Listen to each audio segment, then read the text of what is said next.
Dimitrov! Thank God! You finally did something right. And that was get an offensive tackle. This has been our problem since 2010. We've had absolutely no offensive help. Matt Ryan was the most rushed quarterback in the league. Over 200 times he was pressured. And what does that say about our offensive line? All right? It says we got shit. All right? For lack of a better word. We got nothing. This, I mean, it helps. I mean, obviously we kind of need a little bit more. But it's a big step in the right direction. This opens up so many opportunities in the sense that it helps develop our game. I know Mike Smith is this mastermind of wanting to start off fast by scoring 7 points, and last year it was scoring 3 or no points because we had we could not convert anything on third down, much less anything in the red zone. All right. So the strategy was to, start off with 3 points or 7 points, and then just milk the clock from the second quarter and run the ball and run the ball and run the ball and run the ball and run the ball and run the ball. And when you have no offensive line, it's usually run the ball for -2 because Steven Jackson would have 5 people in his face, and then he would try to dance around and shimmy and decide, you know what, I'm just going to run in the opposite direction and lose yardage. And then Matt Ryan would have to throw the ball 45 times or 50 times, and that would just put more pressure on him. And nope, hold on a second.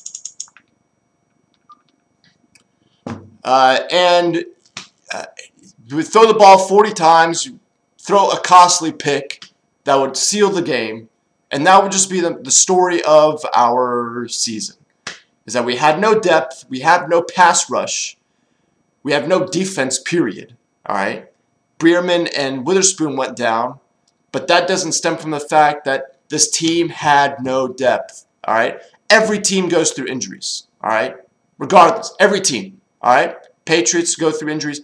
All the big name teams. So you can't really blame the fact that we got injuries because everyone else goes through it. And what the fuck do? Is that they draft depth. They continuously get depth. Okay? Shit, Vince Wilfork went down with an injury. And who the fuck do they get? They got a defensive tackle in the first round. They continuously get depth. That is the name of the game. All right? That is what you have to do. When you get a Bierman or a Witherspoon that goes down, you got to have someone that is just as good, maybe not just as good, but somewhat effective to come in and help, do damage control. It's that simple. You can't just be plugging guys from practice squads and signing them to, one-year tenders and expect them to do great. That doesn't happen. It also has to do with the fact that this coaching staff is somewhat inept because they still rely on this idea of running the ball and, fine, if you want to run the ball, great. This is the Mike Smith philosophy, all right, is to start off fast, score 3 or 0 points, and then run the ball until the game is over. That's great. But you got to institute some no huddle, all right? What have I been saying since day one is that this Matt Ryan is more effective when the team is in the no huddle. I mean, it shows, all right? I really don't have to tell you. All you have to do is watch the game. Any person who is not a Falcons fan or who is not a football fan in general and sees the momentum that this team has when they run the no huddle, they would say the same thing. They would say, well, why don't they continue doing this, play after play after play, no huddle? I mean, it's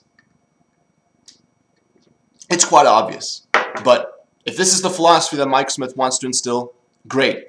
But with any team, with any philosophy that you want to instill, if you want to have success in this league, you've got to have meat. All right? You've got to have a beef offensive line, and you've got to have a stupid pass rush in order to at least have a glimmer of hope of making it beyond the first or second round of the playoffs and into the Super Bowl. Because what Seattle has done is just raised the bar on the level of defense.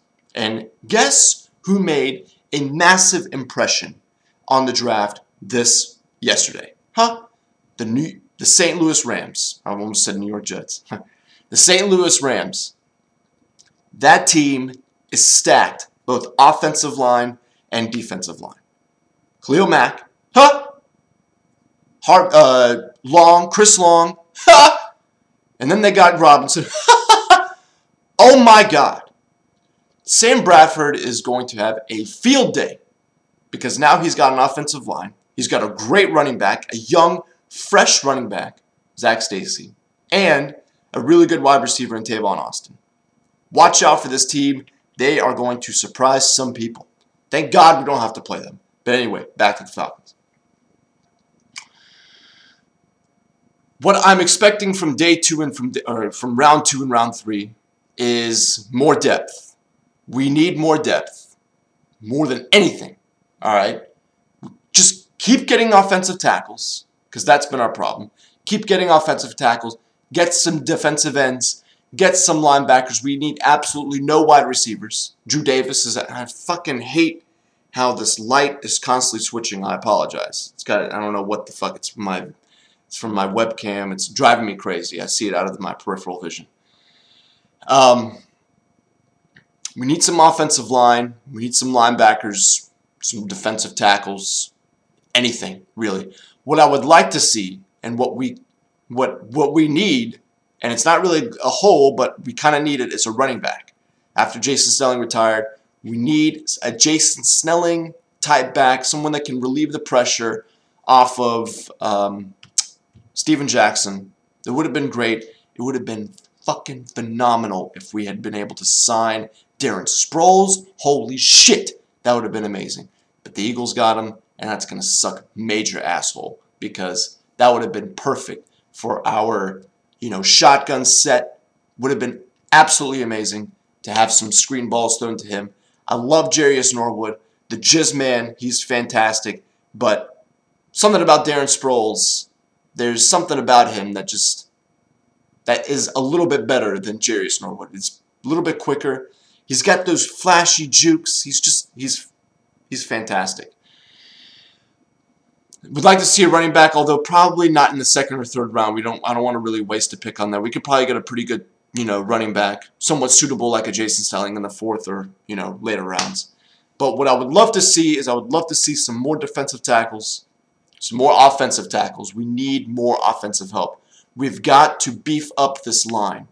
We need to reduce the amount of time, the amount of times, okay, that Matt Ryan is pressured. Like I said before, he's the most pressured quarterback. He was the most pressured quarterback in the league. All right, 200 and something. All right, it was 203 or 18 or whatever. I don't remember the exact number. But it was well over 200. And that's just scary. All right. I do not want to jeopardize Matt Ryan's health because we have no offensive line. The guy got fucking hit every other play. It was incredible. And he still got up, showed how tough he was, but still, we cannot continuously put him under that much pressure. All right. Hopefully when Julio Jones comes back, he'll be healthy. Roddy White will be healthy. We have a good, strong receiving core, okay? Harry Douglas showed when Julio Jones and Roddy White went down. He's a viable wide receiver. Drew Davis, he's somewhat good. We have a somewhat decent wide receivers, and really it's just the fact that we have no offensive line and we have no defensive pressure to help alleviate. The problem is that we had no 3rd down conversions. Our defense would get stops, okay, but we would just go 3 and out so much our defense would get tired. So hopefully this offensive line stature, this new coming of Jake Matthews, will help increase the longevity of these drives. All right, if we can just get points, all right, that's all that matters. Now the question of whether to go for it on 4th down, that's for when the season starts and when I fucking bitch at Mike Smith for not taking the points when need to. But when that time comes, and I know it fucking will come, you will see it right here. I will address it. Maybe not this in the exact same setting, but my face and my words will be right there.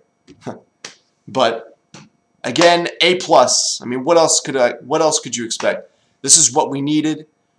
This is what the Falcons needed, and thank God. Hopefully, this trend of great picks will continue tonight in the second and third rounds.